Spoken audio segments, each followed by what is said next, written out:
You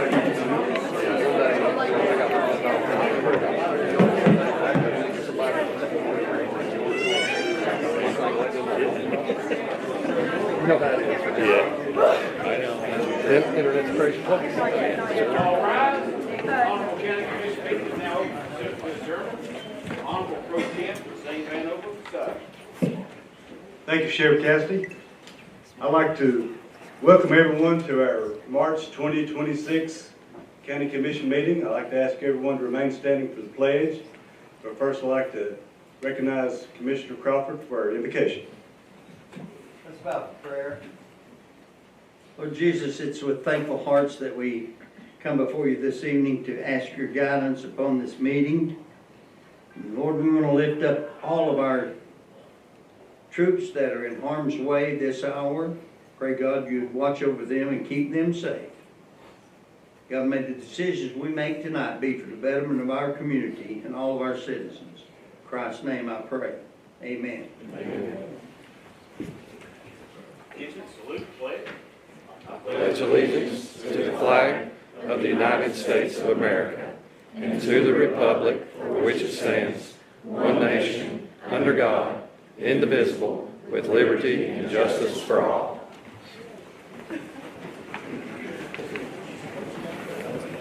Thank you, Sheriff Cassidy. Thank everyone for being here tonight. When the board opens, record your presence.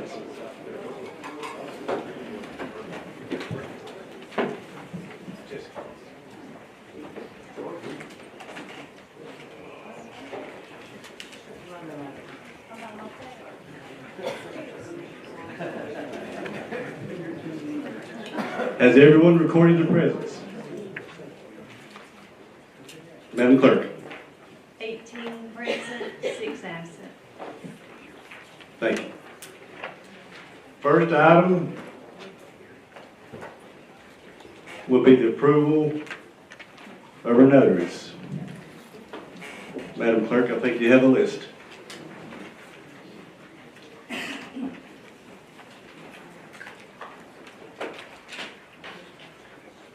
Wendy Adams, Alan Wayne Bagley, Ashley Dawn Bailey, Courtney B. Baker, Caitlin Barton, Brandy M. Bentley, Charlie Birch, Holly G. Bland, Eunice A. Blankenship, Lindsay Bolton, Jennifer L. Brewer, Teresa B. Brooks, Sarah Beth Brown, Whitney Buckles, Cooper Carrier, Melissa Renee Cotter, Zachary Doss, Kelly Ecker, Elizabeth S. Evans, Amber Fagans, Tanya J. Fletcher, S. Jane Gammon, Tammy Michelle Grady, Pamela Branham, James M. Gregory, Arrow Lynn Gunther, Chrissy L. Hall, Carrie Elizabeth Hall, Kyle Andrew Ham, Rebecca J. Hennessy, Kenneth Edward Hill, Gregory G. C. Hudson, Valerie J. Jackson, Leslie Henry, Ricky Morgan Kaiser, Nicole Lawrence, Anna M. Lino, Elizabeth Haley Martell, Kimberly M. Matheson, Stacy Hutton Minor, Michael Lee Mounts, Lori A. Price, Sabrina Nicole Romine, Vicki Lynn Ross, Amanda Catherine Roulette, Madison Shorts, Nicole Dawn Cycle, Amy Suzanne Stevens, Michelle Stewart, Brittany Stringer, Amanda Ray Tynes, Cassandra Desiree Townsend, Taylor Vandergrift, Becky Best, James F. White. Thank you, Madam Clerk. Would anyone like to remove anyone from this list? Seeing none, is there any discussion? No. Any discussion on the notaries? Motion to approve the notaries? Second. Got a second? Any discussion? When the board opens, record your vote.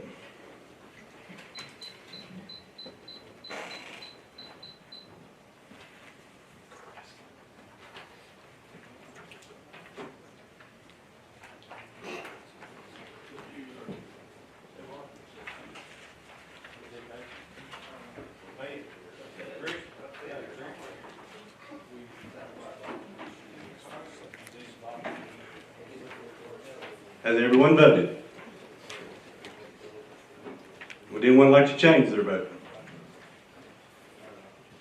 Madam Clerk. 18 yes, 6 absent. Having received the necessary majority of votes, the list is adopted. We'll move on next to the approval of commission minutes. Got a motion to approve? Second. Got a second? Any discussion?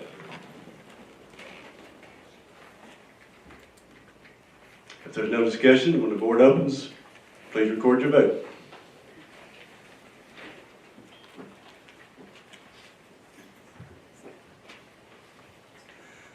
Has everyone voted?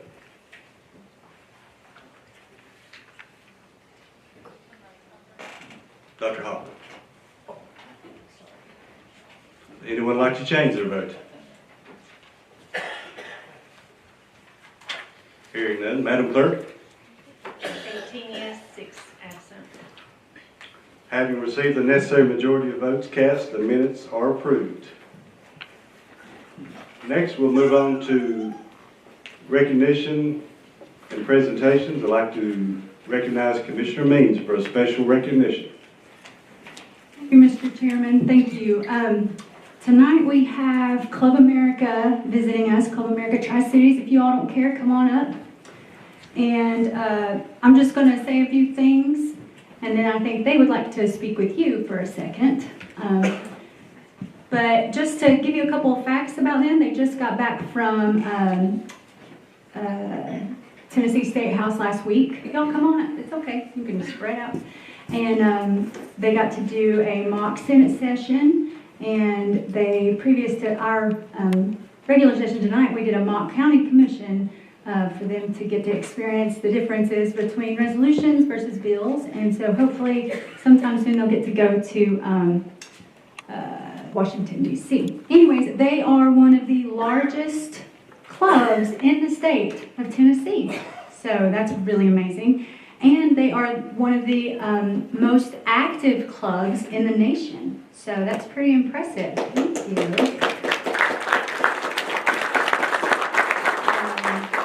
But they have something that they would like to say to you, so I'll let them take it down.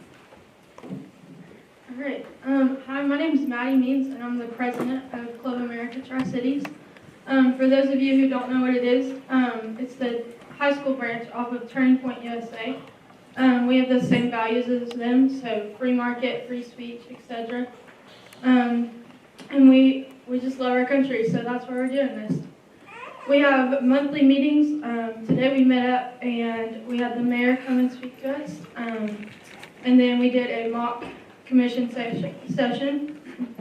So Club America just wants to thank all of you all for your service, time and hard work that I see on a day-to-day basis, and just let you all know how grateful we are for that. Hi there, my name is Jack. I've been the vice president of this Tri-Cities Activism Club. The Tri-Cities Activism Club is basically all of Tri-Cities, but it's homeschoolers. It's whoever wants to come. They're allowed to be there. I want to make a special thanks to all the first responders in the back, the officers. Mr. Jeff Cassidy, I got to know him pretty personally when we did some projects a while back, as well as the mayor. I know we had already thanked him, but I would like to thank him again for his many years of service to our county, and just like my sister said, we get to see firsthand what you all do for this county day to day, and the amount of stress sometimes, and sometimes the amount of reward that comes out of it. And we just want to say a personal thank you all to you all. Hello, my name is Bella Calogero, and I'm the secretary of Tri-Cities Club. And I wanted to thank Mayor Venable for his service and his support and his time speaking today. I got to ask him amazing questions, and he was just a wonderful person to talk to. And we wanted to present him with a special gift. Mayor Mayor Venable, would you please come up? If you don't care, we'll have him come up and we'll take a picture up here with him. So, they got to see a state representative and a mayor, which is a very unique gift. So we are very honored to have had Mayor Venable. And thank you all.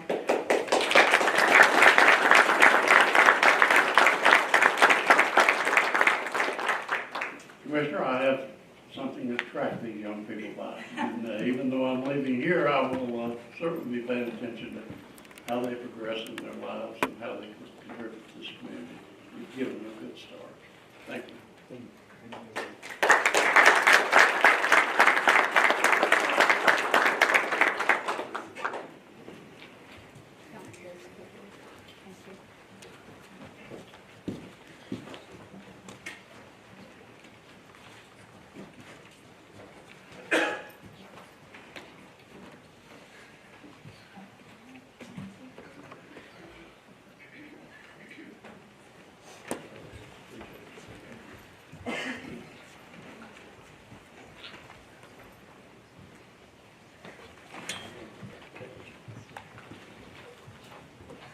Thank you, Commissioner Means.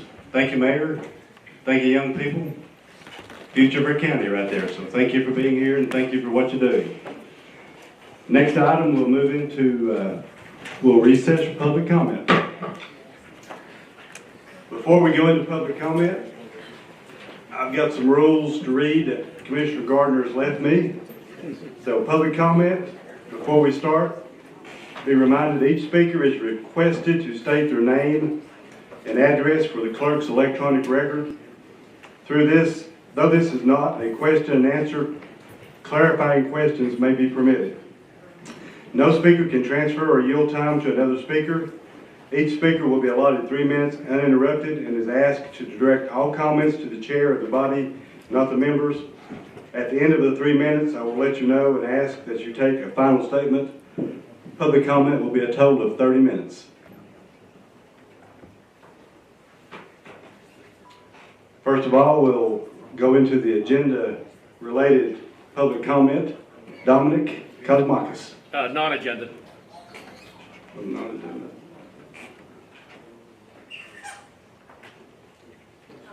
Okay. That leaves all we have is non-agendas. You can go ahead and start, Don. That fixed that. Good evening. Dominic Kosmakis, 1917 Hutchinson Drive, Bloomingdale. Been in the fire business since 1974 when I started as a firefighter. Moved into fire inspections, fire prevention, eventually into the fire sprinkler industry. Used to do a lot of work in the fire codes. I'm a little bit more into the legislation side now, but very concerned with last month's meeting. This room was completely packed. I have no idea what the occupancy load is. I do have a phone call into the code enforcement to maybe remeasure the room and get posted what the occupancy level is. If something had happened last month's meeting, there certainly would have been people that would have been hurt trying to evacuate this building. If somebody did something silly or something that actually was an emergency, people trying to get down to those stairs, etc. I believe the fire code requires that any assemblage of 50 people or more are supposed to be a directive. Somebody's supposed to, before the start of the meeting, point out the different exits. That it's not, because the first thing people are going to do when they're told to evacuate or something happens in a building, everybody's going to head for the one they came in. And we have 2 other exits here. And we just don't know where those other exits go to. What the path of egress is. Is there a staircase? Is there an elevator? Do you go left? Do you go right? Do you go out to the parking lot? Do you go out to the lawn? Things like that need to be, people need to know ahead of time before an emergency happens. And that's my message. Thank you, Don. Thank you. Next, an old friend, Mr. Todd Robin.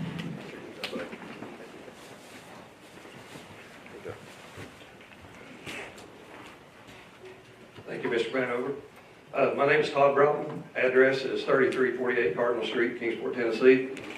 Exciting news I can't talk about tonight, but I'll be talking about it pretty soon. But I hope not to steal Mr. Carter's thunder, but I don't know if you guys kept up with it or not. But kids from Sullivan County, Kingsport City, Carter County, they kicked butt in the Skills USA contest this past week down in Chattanooga. If you hadn't kept up with it, you need to check it out because it was phenomenal. Bristol, everybody did great. It was fantastic. So if y'all can't catch up on the Skills USA kids, I've got a Skype meeting here in 45 minutes, so I won't be able to stay in here, but I'll be done by the truck. Hopefully I'll be off the meeting time you guys get done. But the reason I come to talk to you is, I know what it's like sitting on both sides of this. So I know there's been a lot of misinformation, a lot of questions about money, and unfortunately we all know money is the driving factor in most things. So I put up the information you can find on my social media account, but I just wanted to let you all know. It says, the Sullivan County Board of Education had about $28.9 million in the fund balance directly before the big raise.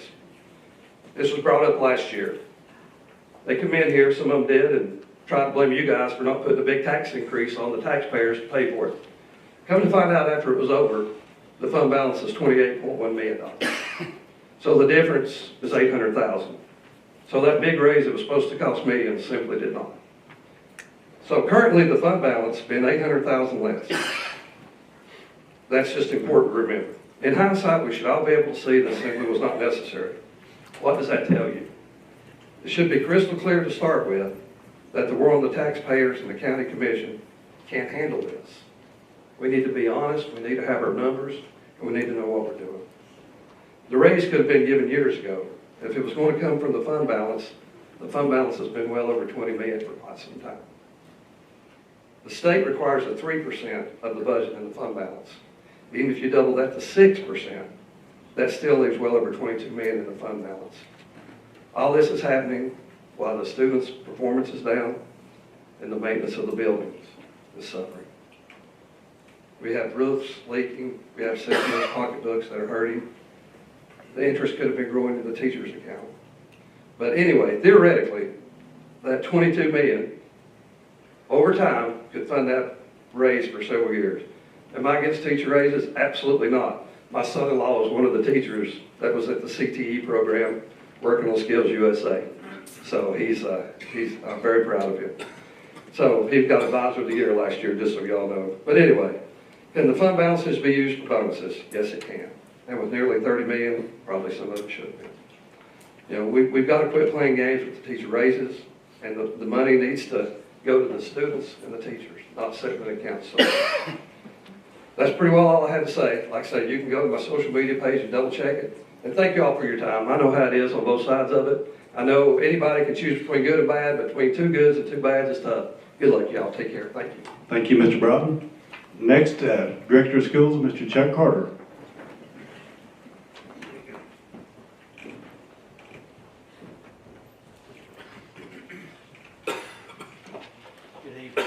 Good evening. Be glad to sit down with anyone who'd like to come over and look at our financials and discuss that in a little more detail. Be glad to do that. What I'm coming to talk to you about tonight is the sheet that was passed out on our facilities and capital projects. It's listed Sullivan County Schools facilities and capital projects 25-26. Just an idea of where we're at and what we've been involved in this year.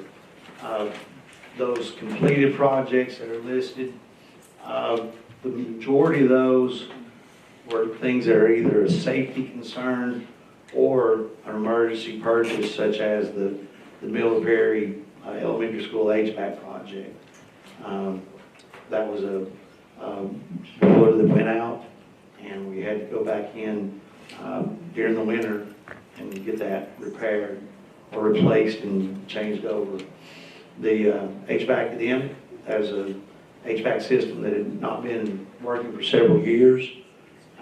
In the cafeteria, they had one unit that was trying to make up for the second one that wasn't there, or wasn't working. So did a replacement there. Compressor at Westridge, that was a situation where due to the blackout or the rolling blackouts that took place a few years back, that compressor froze, the power went out, and the temperatures were so cold.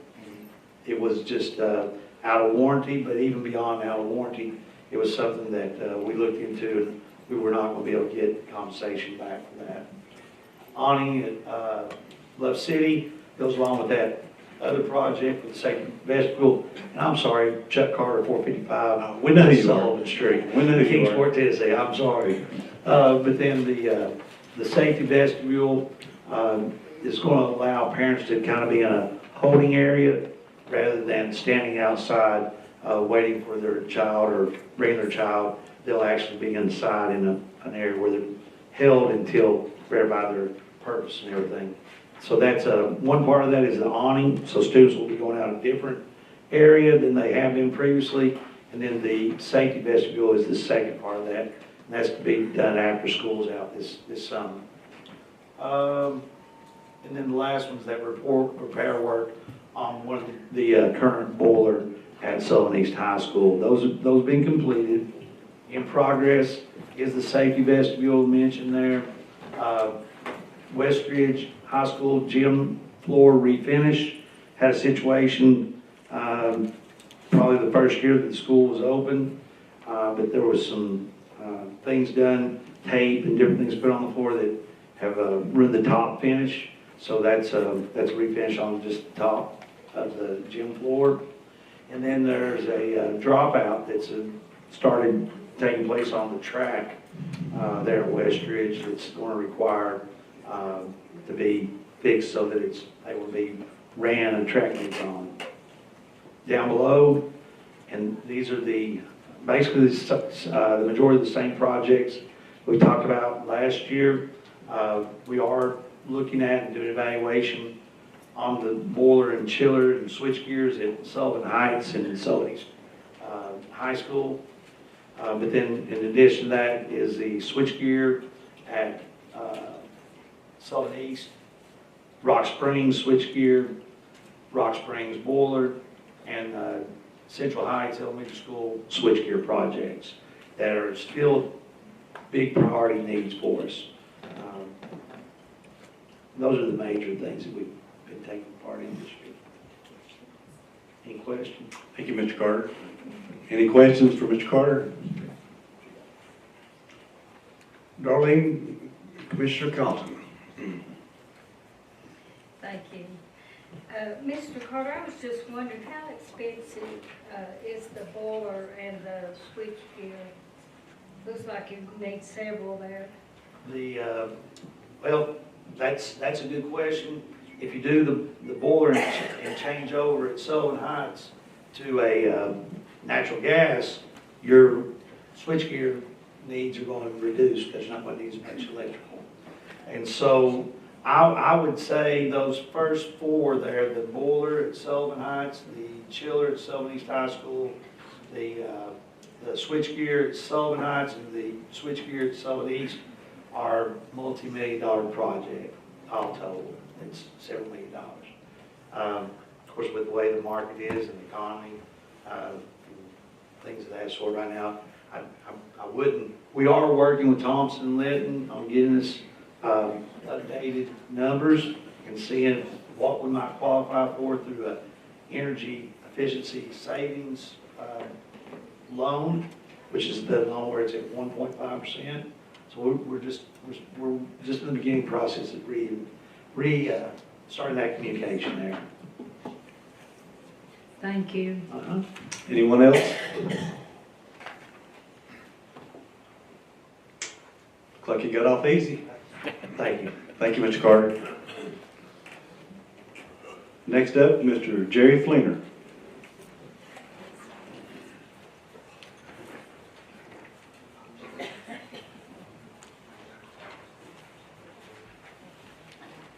Good evening. I wanted to come back and I wasn't going to say. Name and address, please. Oh, Jerry Fleener, 275 Hillsborough Road, Blockville. I saw what happened last month, and if I'd have known that, I'd probably been here then, but all would have got ugly.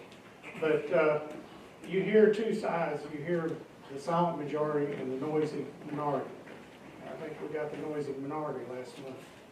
But I want to say two or three things that I've experienced. I've been doing this for over 50 years, either with the rescue squads, the EMS, emergency management, law enforcement, fire. I've been shot once, I've been burned twice. I haven't got any cooties from the ambulances yet, but you never know.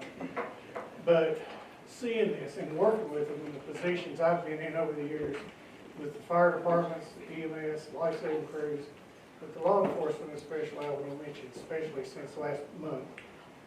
I've worked with all of them over the years, and we've lost people over the years in all of these agencies.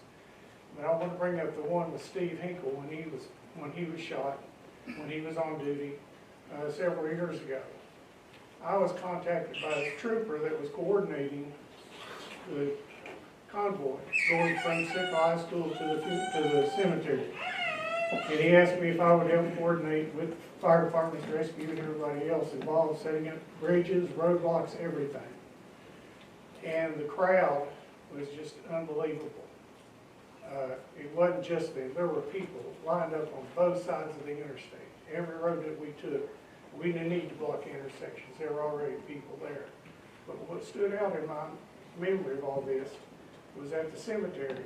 Unfortunately, there were 2 Chicago police officers there, and we started talking about different things. And at one point, they came with the description came out. Their primary job, unfortunately, is they go attend funerals where officers are killed in the line of duty. One, it's a shame that there's that much to where it's a full-time job for those 2 officers. But they said for a single officer killing, that was the biggest response they had ever seen from the public for this funeral. And I just wanted to convey to you all what's maybe part of it or saw it, but for these men and women back here, this area stands behind their law enforcement. And if nothing else showed it, something like that did. So I think you all sent a message by doing what you did last month, in spite of all the rhetoric. But the sheriff's department, you can see it in them. They've got this pride. This Kingsport, Bristol, they're always out there doing things. And every once in a while I still play constable. If I see something I'm close, I'll go help them. I hope they don't shoot me because I don't have a uniform, and half of them don't know me anyway. But they are out there day and night. You all need to be proud, and I know you are, of the sheriff's department and of the law enforcement agencies in Kingsport and Bristol. But what you did last month, I think, sent the message. But I just wanted you to know, by the vast majority, the people that are behind law enforcement in this area. And I just wanted to convey that to you all. And thank you for what you did for them. Thank you, Mr. Plater. That's all the names on the list for the sign-up sheet. Does anyone else like to make public comment? Anyone we've missed? Hearing none, I'm sorry, Commissioner Glover.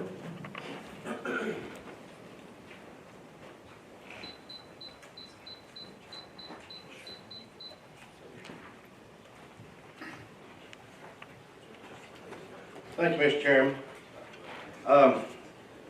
Been here going on 8 years. Last month was probably one of the worst things I've ever seen happen in this room. Name and address according to the clerk. Herschel Glover, 488 Possum Creek Road, Bluff City, Tennessee. Thank you, sir. Right next to the airport. I just, for 2 months, last month we got talked to pretty rough in here. We were called some pretty bad names. I know all these commissioners in here. I know what they stand for. I know their families. And I know where their heart is. And like I said, what happened last month was kind of probably the worst I've seen since I've been here. But I want to comment on a few things that the Sheriff's Department and the sheriff last month, name calling, downgrading them, saying things to them that just wasn't so. I want to say thanks to those officers who came in and done what they done last month, and the sheriff too. But some of the things that's going on around the country right now, I just want to read a couple of these things to you. Just this week, Virginia parents are up in arms that it took months of girls being groped at a high school before charges was filed against an adult illegal immigrant. 18 years old. was charged this month with 9 counts of assault and battery. Now, these girls are in the best years of their life. They're getting ready to go on to college or getting ready to become young ladies. And for them to be treated this way in their high school on a daily manner, and by the way, Virginia does not want to turn this person over to ICE for deportation. It's here illegally. That's one. Okay? The other one that I want to talk about is just this past week. Guy's about 22, 23 years old. It happened up in, I can't remember the state name, Pennsylvania, but I saw it there. Guy probably weighs 250 pounds. He beat a 3-year-old boy to death. He beat him so bad, he broke all of his ribs, tore one of his ribs completely loose from his spinal cord. He burned him with cigarettes continuously, crushed his ribs all the way into his lungs. That's the kind of folks that we don't need here in the United States, and we certainly don't need them here in Sullivan County. And that resolution that we passed last month is to get those folks out of this county and get them sent back to where they need to be. The young lady here about 2 years ago, 12 years old, she thought she was going out to meet 2 friends. She thought she had made 2 friends, went to a convenience store to meet up with them. They took that little 12-year-old girl to a bridge. Underneath the bridge, they tore her blue jeans off of her, and they raped her. And when they got done with her, they strangled her and left her laying there. Now, is those the kind of folks we want to protect? I have no problem with anybody coming here and going through the process, and going to work, being a productive citizen, and moving forward. I've got a 6-year-old granddaughter. I've got a 15-year-old granddaughter. And I've got a 20-year-old granddaughter. And I'm making it a point to say this personally. If anything like this happens to them, I'm going to do the same damn thing to the one that done it to them in return. And I mean it. I'm not going to put up with it. Everybody says that they're afraid to get out. What our grandkids are afraid to get out. Our wives are afraid to get out. They're afraid to go do things. So here's what I want to say. If you want to go through this process, the sheriff is, he's standing right back here. Go to him. If there's still some of them over in the jail, get the sheriff to tell you who they are, go before a judge, put them under house arrest. You can keep them at your house. You can keep them at your house. You can provide for them. You can give them everything they need. And I guarantee you, it won't be long, you'll be back over here wanting to bring them back. So I'm proud of every single commissioner in this room for what we did last month. I wish we could do more. I wish we could do more. And I want to thank y'all. Thank y'all. Appreciate it. Thank you, Commissioner Glover. That'll end the public comment. Real quick, I'm not sure if this is when I'm supposed to speak now. Not yet. Not yet. Okay. Okay. That'll end the public comment portion of our meeting, and we'll go into our consent agenda. At this point, on the consent agenda are items 2, 3, 4, 5, 6, 7, and 8. Would anyone like to bump any one item off the consent agenda?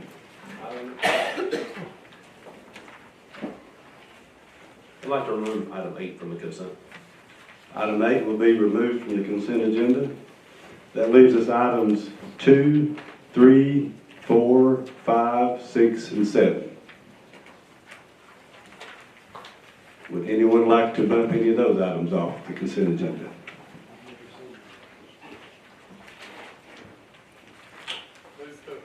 Move to approve the consent agenda. Is there a second? Commissioner Means, any discussion? Hearing none, when the board opens, cast your vote.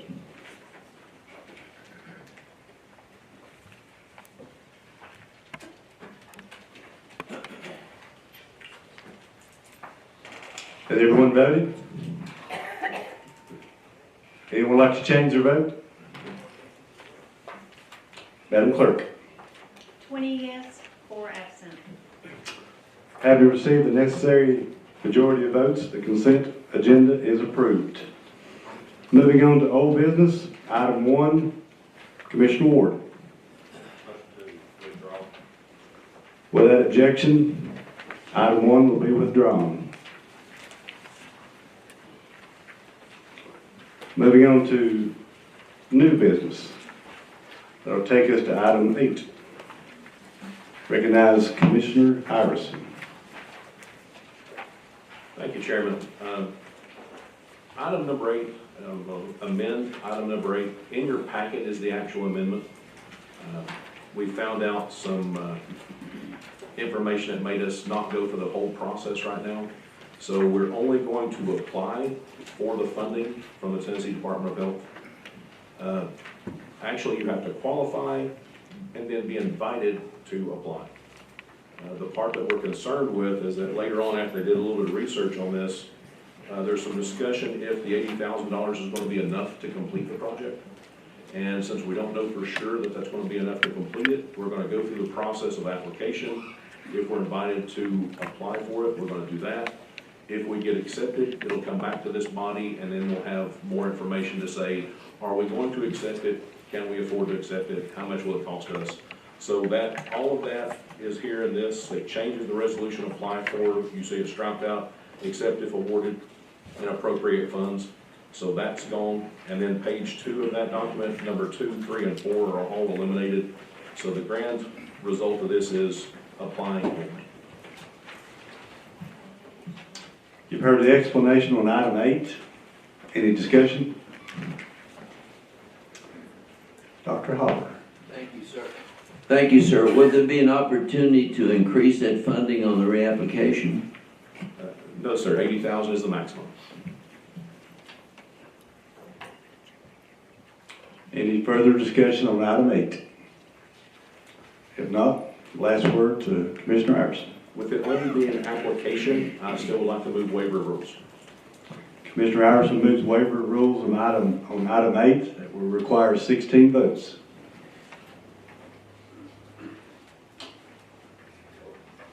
Can I actually say that? Absolutely.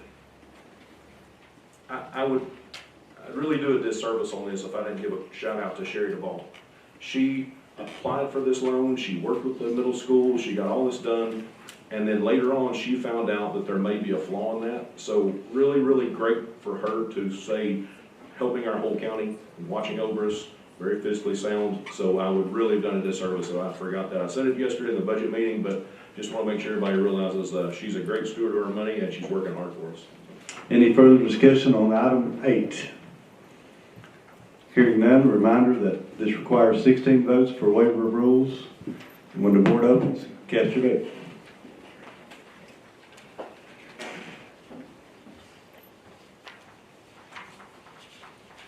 Has everyone voted? Would anyone like to change their vote? Madam Clerk. 20 yes, 4 absent. Having received the necessary majority of votes cast, item 8 is approved. Moving on to item 9, I'd like to recognize Commissioner Means.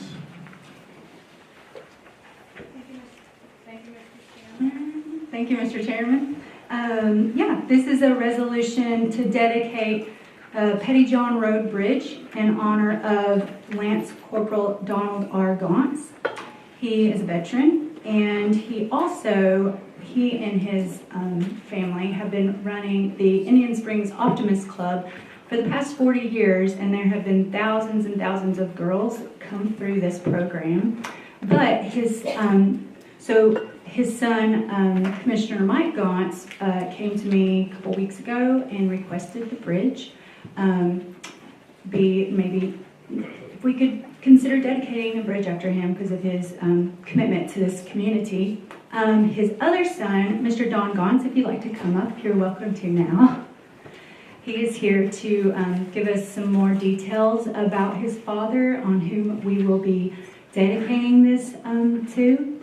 Before you speak, though, I wanted to tell you all that last week there was a really good concern brought up by Commissioner Jones, and I'm really thankful for that, because he addressed the fact that maybe these were only for veterans who were killed in combat. And through a lot of research and understanding, I found that there is absolutely no Tennessee law or Sullivan County policy requiring that only veterans killed in combat can have a bridge named after them. The county commission has full discretion to honor individuals who serve their country and their community as we see fit. So with all that, I'd like for Mr. Gauntz to tell us why that he feels his dad is worthy of this. Mr. Gauntz, you recognize him well.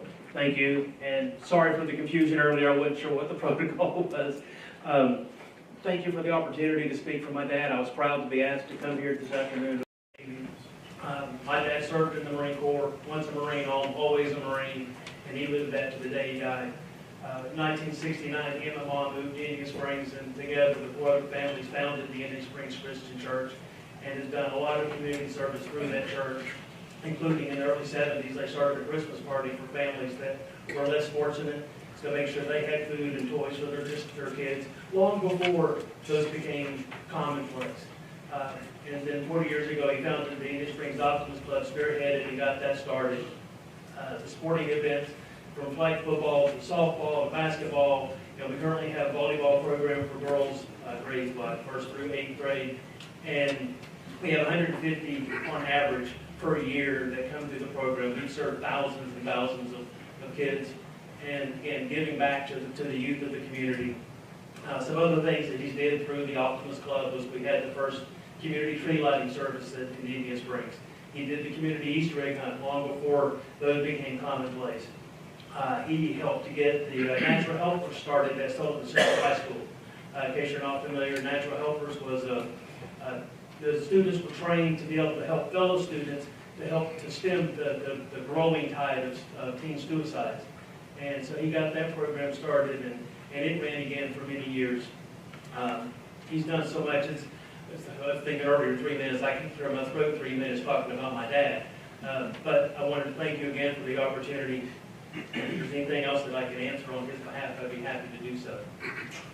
I know your dad before he passed away, and he was a true giver. He was a good man and very public-minded servant of your community. Thank you. Anyone else have anything for Mr. Gauntz?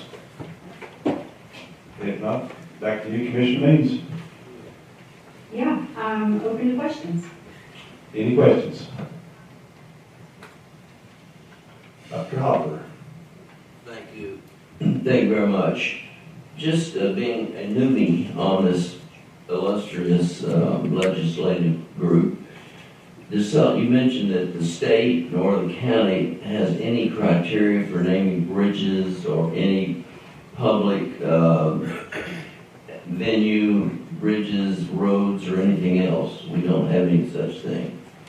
No, sir. It's just tradition, and so they traditionally like the person to be deceased, but it's up to this legislative body to decide who we see fit and worthy to be able to do that. This is a county bridge too, so this would not have to go through that state as well. So. Will there be any advantage for future, so there would not be any confusion or misunderstanding or anything to negate this opportunity to recognize an outstanding person? That gentleman's the criteria and his resume, so to speak, is outstanding, and not many people probably in this group have done as much. Who knows? I don't know. But would it be appropriate to maybe set up some sort of criteria for future reference that would allow gentlemen such as this to be honored in such an outstanding manner? I think that if this commission would like to do something like that, then someone should bring a resolution next month or whenever they see fit, and we should vote on it. I think that that's reasonable.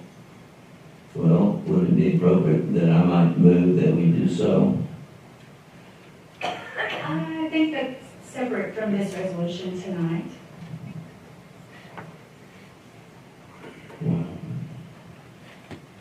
Whatever is the discretion of the legislative body, that's there to be done. And you? Commissioner Crosswhite.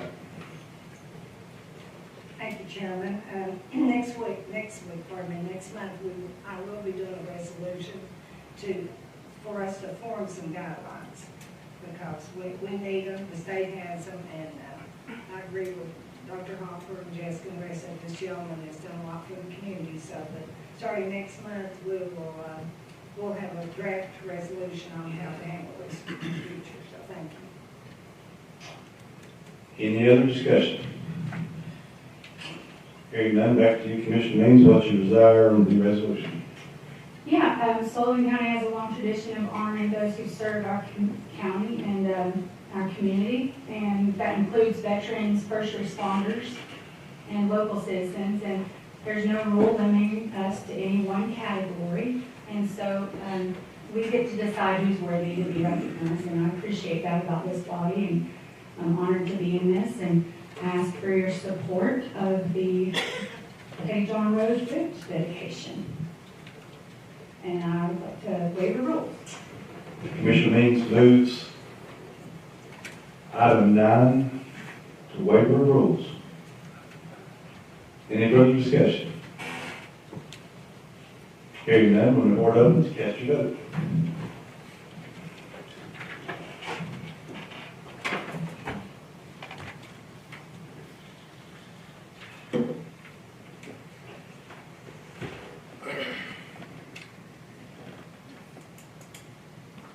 Has everyone voted?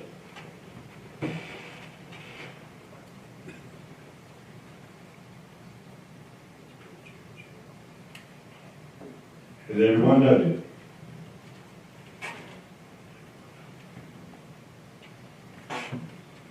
Well, anyone like to change their vote?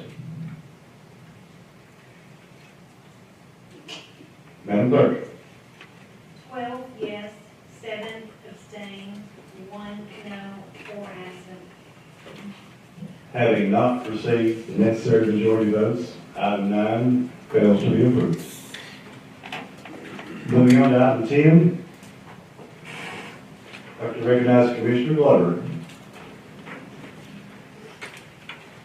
Thank you, Mr. Chairman. This resolution is a continuation of maintenance of first due software for volunteer fire departments and rescue squads.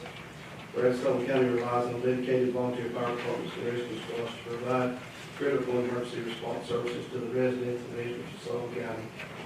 And whereas the first due software platform provides centralized digital solution tracking, personnel records, response reporting, scheduling, and administrative functions for volunteer fire rescue agencies. Whereas the software was initially purchased by Sullivan County utilizing ARPA funds for the 24-25 year to bring all volunteer fire departments and rescue squads on one single software platform managed by Sullivan County Emergency Management Agency. Whereas implementation of this software will improve operational efficiency, enhance accountability, and strengthen coordination between volunteer fire departments, rescue squads, and Sullivan County Emergency Management Agency. Now therefore be resolved, the County Board, Board of County Commissioners, Sullivan County, Tennessee, assembled in record session, hereby approve allocating the funds to continue the operations within the first due up to an amount of $53,135.37 for the year 26-27 budget year. This resolution on this request will be underneath Mr. Jim Lynn's office. We put that underneath his office when we done the ARPA funds to make sure that all of it was implemented in the correct manner, went through the channels, and after this resolution is passed tonight, this will be added into Mr. Lynn's line item in his request for the budget. And if there's any questions, I'd like to answer them. I can't. Mr. Lynn here to follow up. Commissioner Locke. Thank you, Chair. Thank you, Chair. We did have emergency reporting. We did change over. It's been a good program. It's in all rescue squads, fire departments in the county, being utilized. The guys like it. And Mr. Bean does a good job as the EMA director. With that being said, a lot of people, I don't know, he don't take any credit for it, but he does more than just this and putting out emails for weather. We're lucky to have that guy right here in this county. He does a lot, multiple jobs. So I want to thank you, and it doesn't go unnoticed. Like I said, very lucky to have you. You go across the state, look at all these other EMA directors, and I'm not knocking them, but this guy right here, with the knowledge he has, expertise, he serves us well. We don't need to forget it. Chair recognizes Commissioner Sullivan. Yes, Mr. Glover, would you add everybody that votes in the affirmative on the co-sponsor? Yes, sir. Thank you. Commissioner Aker. Thank you. First of all, we do really appreciate those weather emails. Yeah, a lot of people always text me, hey, what have you heard so far? No, seriously, Hunter pretty much answered my question, but I just thought I'd hear it from you, because I remember when we were appropriating this money the first time, trying to get all this done, and put it under you and everything, and Hunter says that everything's going well. I just kind of want to hear from you that. Yeah, everything's working real well. Like I said, the initial software that everybody was using was cherry picked by everybody, individual use, and it was going up almost 100% cost. So everybody got together and looked, and by gathering it together under one organization, we were able to save. It would have been twice that amount if they bought it individually. So there was no arguments about putting it under my office, and so we were able to share that data back and forth, and it seemed to be doing very well. No, those were a lot of conversations we had about trying to get everyone under one software, one thing, and have you do it. Thank you for doing that. Appreciate everything you do. And it sounds like it's worked out really well. I appreciate the words. And I try not to send out thunderstorms and a high pitch of snow, because we live in East Tennessee and things like that are going to happen on a regular basis. So just because it snowed Tuesday, I didn't send anything out because it shouldn't have really affected us. Mr. Bean said one time he's a paid pessimist. That's it. Well, thank you for what you do, and thank you for keeping the county safe. Thank you. Thank you. Any further discussion? Back to you, Commissioner Glover. Mr. Chairman, I asked for waiver of rules on this, so we can go ahead and get this implemented and move forward. Mr. Bean attended our finance meeting a couple of weeks ago, and brought us up to date on all this, and he also went before the budget committee and talked to them. He is correct, it's going to save us over $100,000 a year by going this route. Thank you for doing that. Appreciate it. Any further discussion on item 10? Hearing none. Item 10 is moved by Commissioner Glover on waiver of rules. When the board opens, cast your vote.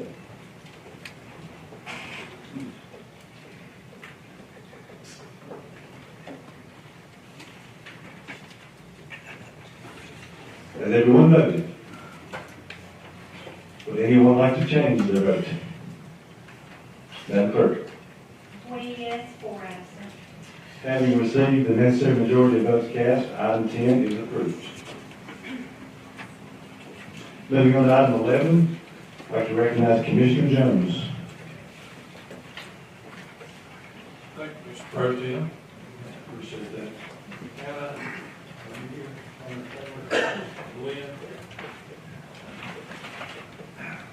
This is a resolution that we had an issue come up when we had an extreme freeze happen, and just everything happened all at once for a perfect storm that caused the chillers in the Kingsport Health Department to split.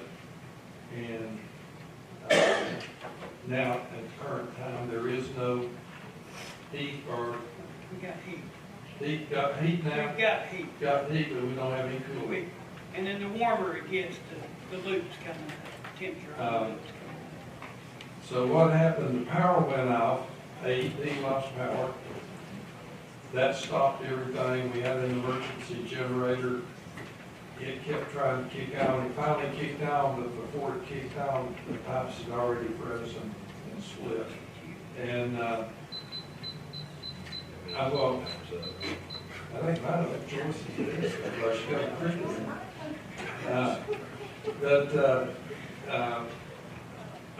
Ask Lynn Stewart, who's been looking at this and working on this. He did get 2 different quotes. One was over 100,000, one was 53. Well, the first quote was 123,000. The second quote came in at 79,000.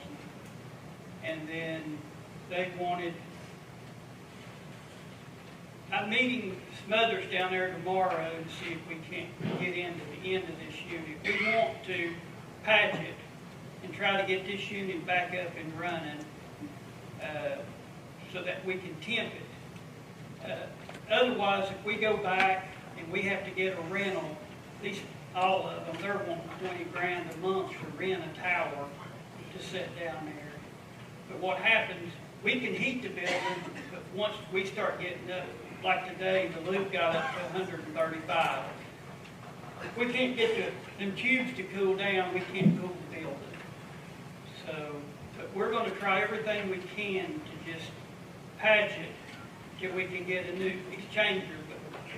But in talking to them yesterday, they're trying to rush it for us, and they're saying 10 weeks to get one.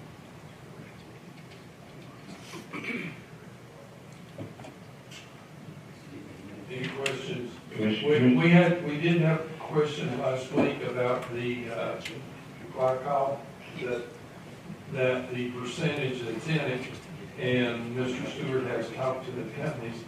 You have to stay at a certain level. You can start getting, it will erode the pipes, and so there's a certain level you have to keep it at, and they're going to look at that. We put the quote for the unit was 79,000. The work to come in to do the temporary repair, the budget committee put the additional amount. We're asking for up to 90,000. May not take that much, hope it doesn't. But this is being requested as an emergency it'll come out of the general fund for 90,000 on waiver rules to get this process completed so that our employees and the constituents that come to the health department will be in a position. Mr. Hart. Thank you.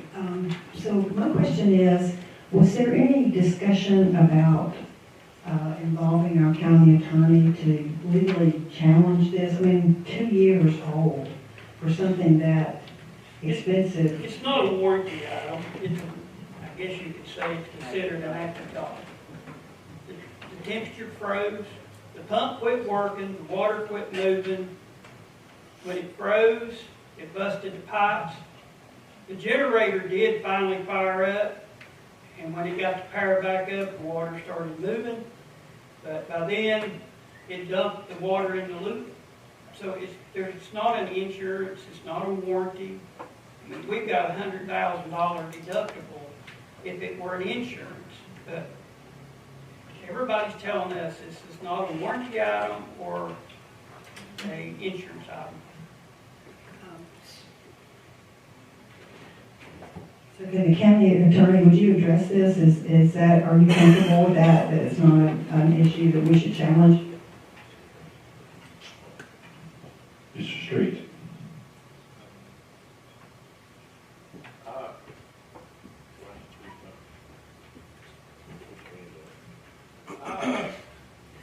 I can't answer that. I mean, I would have to look into it. I haven't been consulted on it, but I mean, there's no way I can answer that question. I will say this, I've worked with Lynn for a long time. And, you know, I would think that Lynn has looked into it. I mean, I know he's not a lawyer, but anyway, to answer your question, I have not looked into it, no. Dr. Hopper? Thank you, sir. Just a quick question. Remind me again, how long is this patch supposed to last? Well, we're hoping that it would last to get us through that 10 weeks to get that new one in. How much is that going to cost to patch it? Well, there was an estimate of around, could be up to 10,000. But we're hoping we can maybe patch it for 1,000. I don't know. Don't know until we get the end cut out of it and get into it. Thank you. Any further discussion for Mr. Stewart or Ms. Taylor? Any other discussion about item 11? Hearing none, what's your desire on the resolution, Mr. Jones? This comes before the full commission with a positive recommendation from the budget committee to be considered on waiver of rules. Commissioner Jones moves item 11 on waiver of rules requires 16 votes for passage. When the board opens, cast your vote.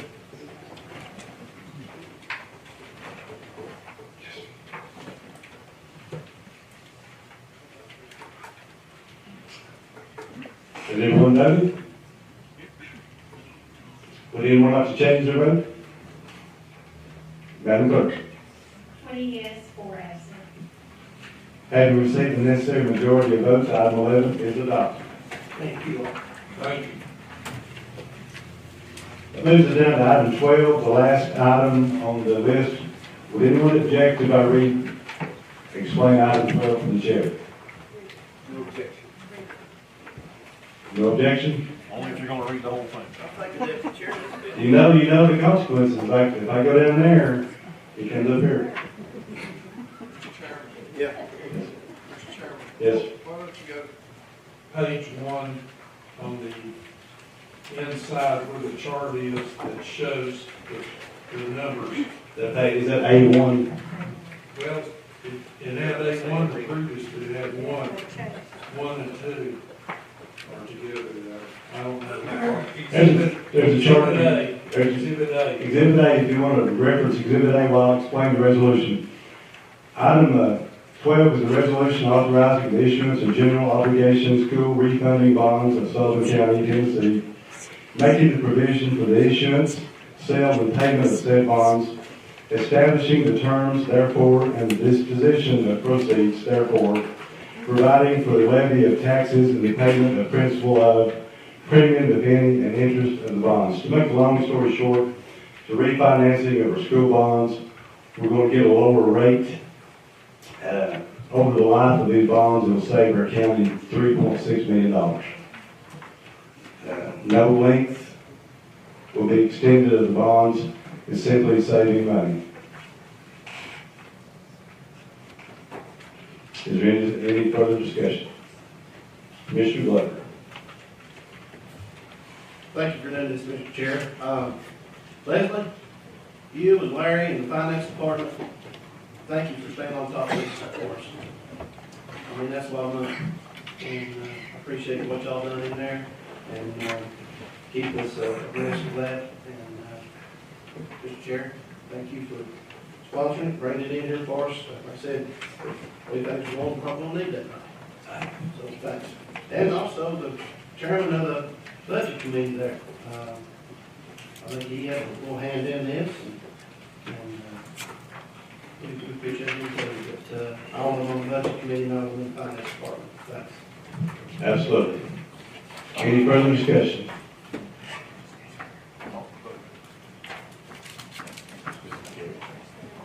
Commissioner Sullivan, I'm sorry. Yeah, thank you, Mr. Chairman. Hey, what is the administrative cost of this? It's on the Where's it at on here? Sam said page 2, Gary. Hey, Gary, Sam said page 2. Page 2. I think the cost are nowhere near the amount of the savings, so I hope everyone takes that into account. Any further discussion? Hearing none, when the board opens, cast your vote.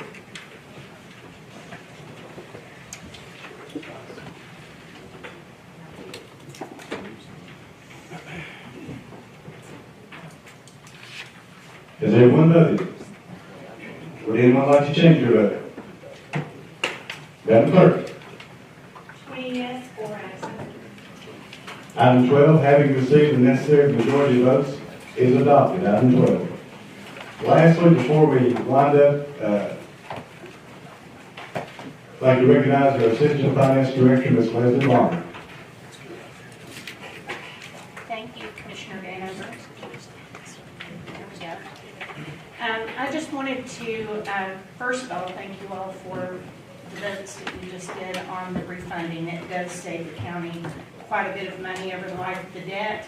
And while I would love to take credit for coming up with that, as Mr. Glover thanked us for, we have wonderful bond advisors that pointed it out to us that that savings was available to us. So very appreciative of Ashley McAnulty at Stevens and the excellent advice it gives us on our debt. And staying on the theme of debt, I just wanted to point out that you all have been given a handout this evening, report on debt obligation. It's this form.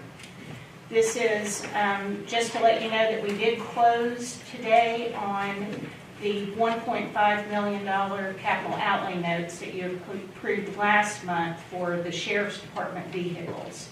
And by going through all of the requirements to make it a tax-exempt note, where we had estimated a rate of 4% when we opened the informal bids, we actually got a rate of 2.85%. So it came in lower than we had estimated, which we were very happy about. And the form that you have in front of you just details out that debt obligation. It is a requirement of the state to make sure that you all are aware of that, get it in the minutes for tonight's meeting, and get it submitted back to the comptroller's office. So thank you very much. Thank you, Ms. Bonner. Thank you for all your work. That moves us down to the end of our agenda for announcements.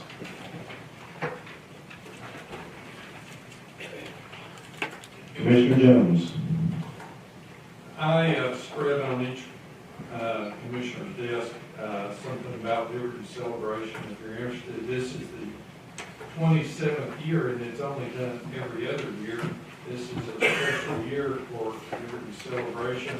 If you're not familiar, this year will be the last weekend of June, Friday and Saturday, June 26th and 27th at the Eastman Employee Center. Got 1,500 seating, and it's an opportunity to say thank you to as a man. Is what I was doing. We're going to have another celebration, Joyce. You want this is a big year, 250th anniversary, and a lot going on in the county. This is just one of the opportunities for Liberty Celebration. Commissioner Grossley.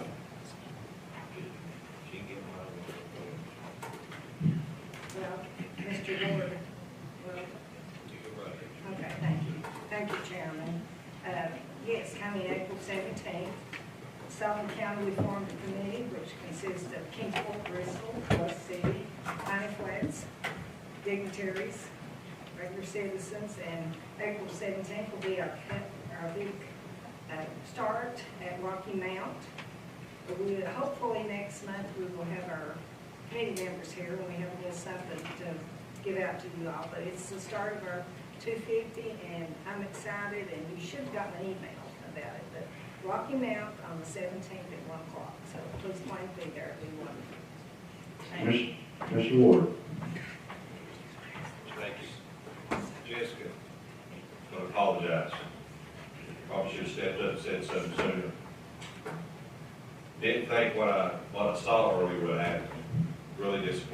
in this body. I think a lot of people in this room misunderstood what was about to happen right there, or what she was trying to do. Her job is to represent her district, which is District 6. Okay, we're not talking about countywide, we're talking about District 6. We're talking about a man that's a pillar of his District 6. Upstanding citizen, started Indian Springs optimist. Everybody in that community thinks very highly of that individual. For some reason, I mean, if you want to right now, turn to page, whatever page it says that we named after bridges. Go ahead and turn to that page right quick. There's not a page. I can start naming some bridges and roads and some other things that were named after people in this community for things they did. Not because they were a veteran, not because they were law enforcement. There's no rules, no regulations. So I think we just missed the boat on honoring a man in District 6.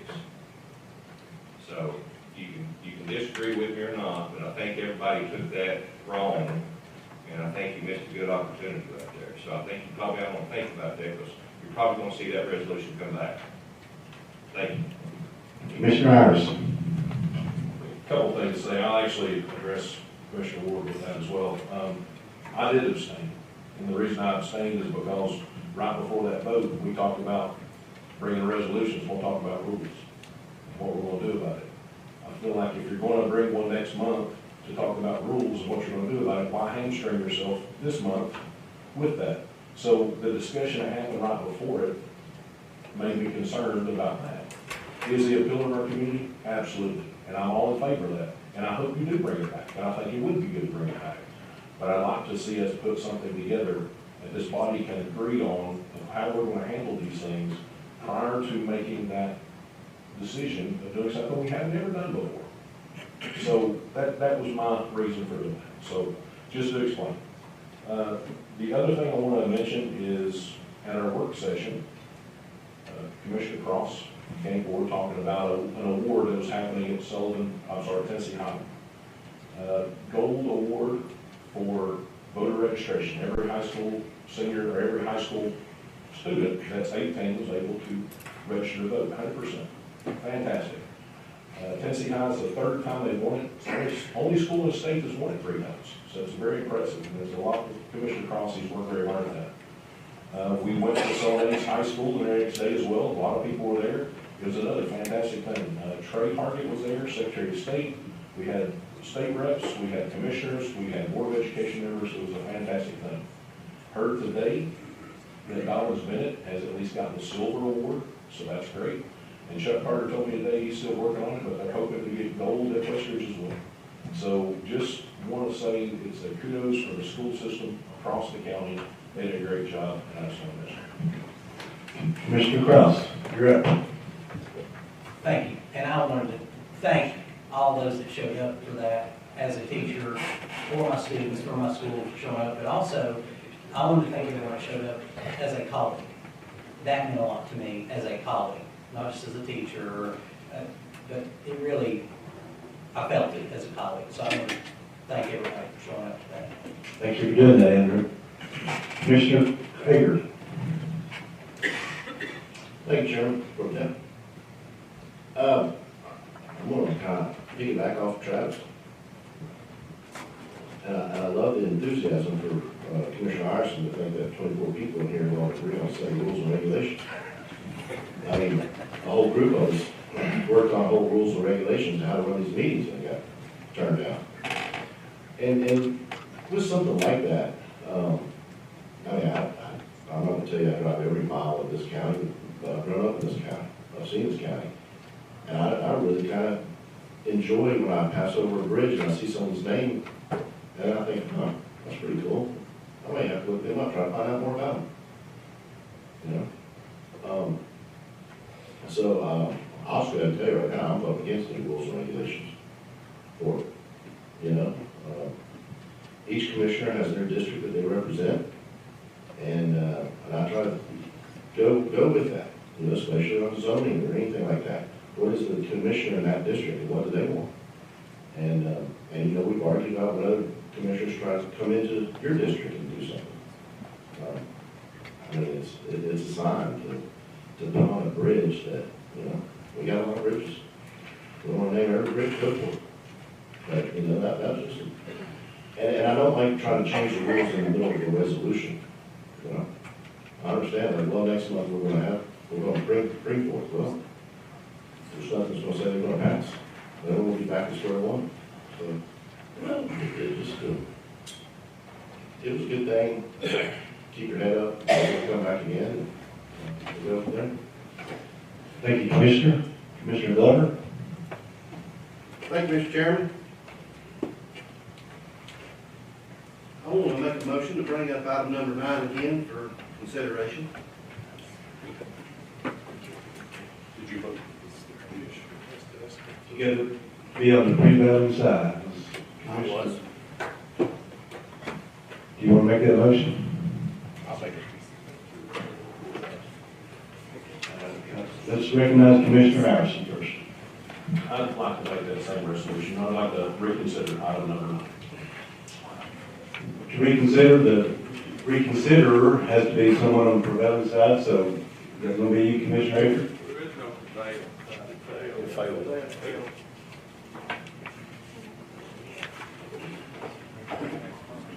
That question, what? Question. It can be resubmitted, but we have a standing rule that if it didn't get enough to pass, it has to wait 1 month. And it did not get enough to pass, it only got 12. So you have to wait a month. That's your rule, not Robert's rule. Suspend the rules. I'll suspend the rules. Suspend the rules and wait. County Attorney Street, can we suspend the rules? Yeah. Motion to suspend. Two-thirds vote. Motion to suspend the rules. Commissioner Harrison makes a motion to suspend the rules and reconsider, and second by Commissioner Rock, to reconsider item 9. That means that the vote never happened. We're going to start over on item number 9. Let's have your questions. Commissioner Ward. I'd ask that you put it on first reading. We bring it back up next month, since the family's gonna make a walk of shame. Do that. If we suspend the rules, we can do whatever we want. It's got to be through the commissioner who makes the motion. So the family can be here and do this the right way, like we started out originally.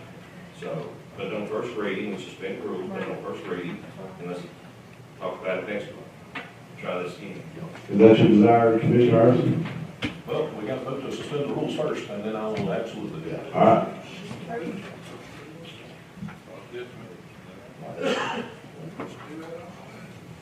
Well, we can't vote. County Attorney Street, we can personally need to vote to suspend the rules, correct? Can we take a voice vote on that now?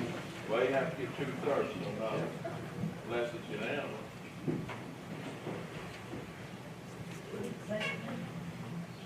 The voice vote to suspend the rules has to be 2/3, correct? Well, it's gonna be hard to tell whether you get 2/3 or not with a voice vote, so I would call. That's a roll call vote. At this time, we'll take a roll call vote to suspend the rules. And just for clarity, the rule that's gonna be suspended is, rule what, resolution number 9? We have a standing rule that since it did not get 13 votes on first reading, you have to wait a month to resubmit it. That's the rule that's being suspended. Well, without explanation, suspending the rules suspends all rules. Well, can't suspend all rules. Yeah, you can. Well, I just made the motion to do that. The motion is to suspend the rules to reconsider item 9. Suspend the rules. And we're going to take a roll call vote. It requires 2/3 to suspend the rules. Just bring it up next month, 30 days. Just bring it up next month and read it. You can't, he said he had to wait 30 days. 30 days. Next month. That's what I. Commissioner Harrison, it's all on you, ma'am. I'd like to continue the motion to suspend the rules. Because if she brings it back next month, it'll require 2/3 again. We do it today at 1. We just have to be clear on what we're suspending the rules for. We're suspending the rules To to reconsider item 9. Okay, that's fine. Madam Clerk. Commissioner Cross has a question. Yes, this is on the motion to suspend. I want to point, I was in the affirmative for this. This has nothing to do with the resolution. It has everything to do with suspending the rule for this. I think we need to be very, very clear on what we're suspending and why, because this could set a very dangerous precedent for resolutions in the future. And I just want to point that out. I agree, and that's why I changed my motion. Thank you. Would you repeat your motion? Motion to suspend the rules to reconsider item number 9. Everyone clear?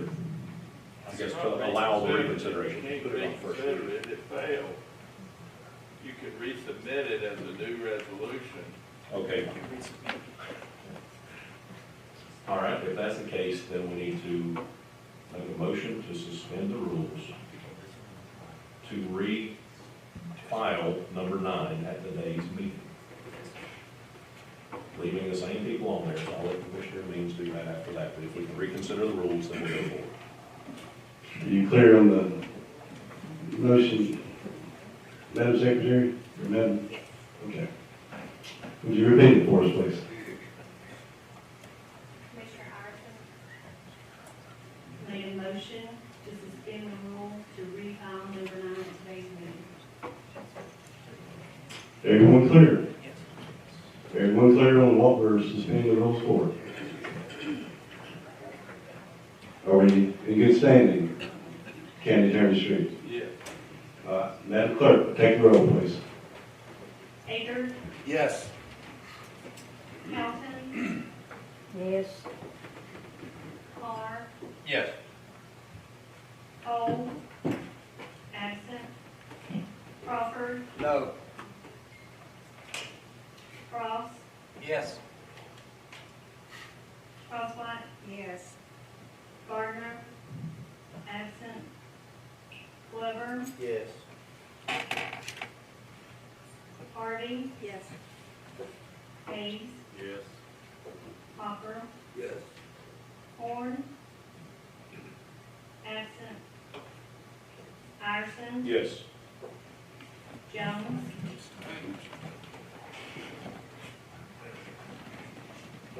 King, No. Leonard, absent. Locke, Yes. McMurray, Yes. Means, Yes. Pierce, Yes. Stidham, Yes. Vanover, Yes. Ward. Yes. Would anyone like to change their vote?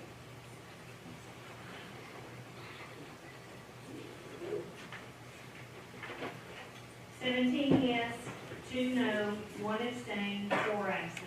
That gives us a 2/3 majority, so the rules have been suspended. Back to you, Commissioner Iverson. I'd actually like to pass this back to Commissioner Means. It was her resolution to bring forward. Commissioner Means.